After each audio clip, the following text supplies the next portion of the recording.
you refer to the soul as inner consciousness, Omena. Tell me Yes. what you mean by this. Well, it's your inner the soul comes from spirit, and this is part of our inner consciousness. And we constantly hear about the soul as a quintessential expression of feeling joy, sadness, sorrow, despair, passion, and love to the depths of our being. And we hear and read and hear about the soul experience, the soul awakening, asking God to save our souls. We have soul music, dancing, singing, food. People search for their souls, looking for soulmates, healing their souls. We hear about people selling their souls to the devil, retrieving their souls from the devil. In our history from the soul, it comes from spirit. It's the energy. When spirit decides to ascend into a human life, the spirit is masculine and feminine essence. Only one of the essence will descend, and that energy then becomes, they're given the gift of soul to help them on their journey and record everything they've ever experienced. And so we create and deny all that we love, and we have all the tools to be able to change what we need to change. We just have to ask and listen and trust the feeling responses from our heart. And it's like the soul loves us enough, loves us as we are, but not enough to leave us that way. And they don't. So I want to explain before we get the call. I want to explain the soul has an ego, and so does the personality. Yes, and this is for the higher good. The ego of the soul is encouragement, gratitude, and observance, and the personality ego is envy, gratification, and obsession. So if you're doing either one of those, if you're doing the ego personality one, then you have to shift up the gear to a higher gear and go for the encouragement and the gratitude and the observance. So, and that's part of our soul's purpose, is to, part of our soul's journey is to overcome the demands of the personality's ego. So that's why a program such as Oprah, for example, talks a lot about how powerful gratitude has been. That's one of the reasons that it works so well, is it's part of the ego. Well, if there's no gratitude, there's no joy. And that's exactly how it comes out, because people don't know why they're not happy and they're not feeling joy. They need to look at what they're not grateful for. So, yeah, if they start being grateful for all the little things, they grow into big things, and then that energy comes back to them, and that brings them the joy. It's looking for something, you finally find it, you're grateful and you're happy you found it, or whatever the case may be. Right. Yeah, it's learning more about to be able to do gratitude, and to be able to know what that feels like. There's also the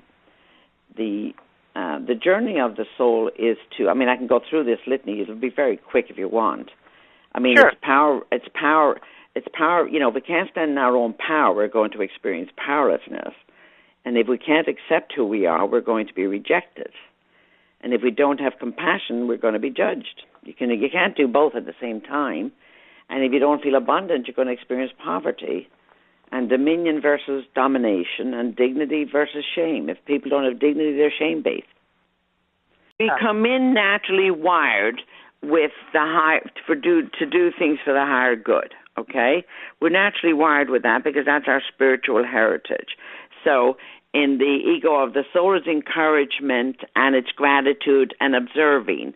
Now, you have to remember there's free will choice, and we all need personalities in order to be able to survive on the earth and be able to deal with people and be able to enjoy life. But what happens with the ego, if it's any way hurt at all, it turns into the envy, and it turns into the gratification, and it turns into the obsession.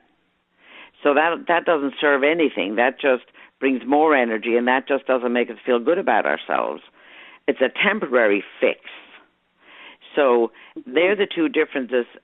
Like I said before, when you're banking on somebody, or you're talking to somebody, or doing something, or somebody asks you, or whatever it is, if it's an opinion and you say, is this for the higher good? Because when you think of the higher good, it's going to start changing how your brain thinks.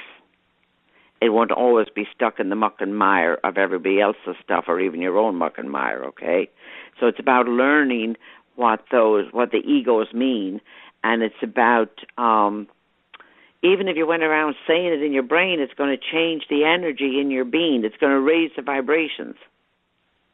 If your vibrations are raised, you're going to be able to raise other people's.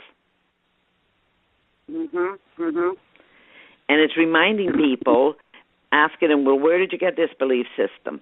You're not about, I don't change people's belief systems, but I definitely believe in challenging them. You know.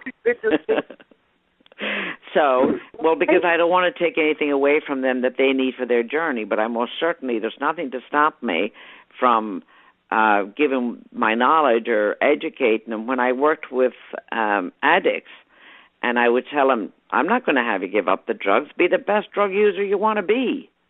But you're going to walk out of my office the most educated one.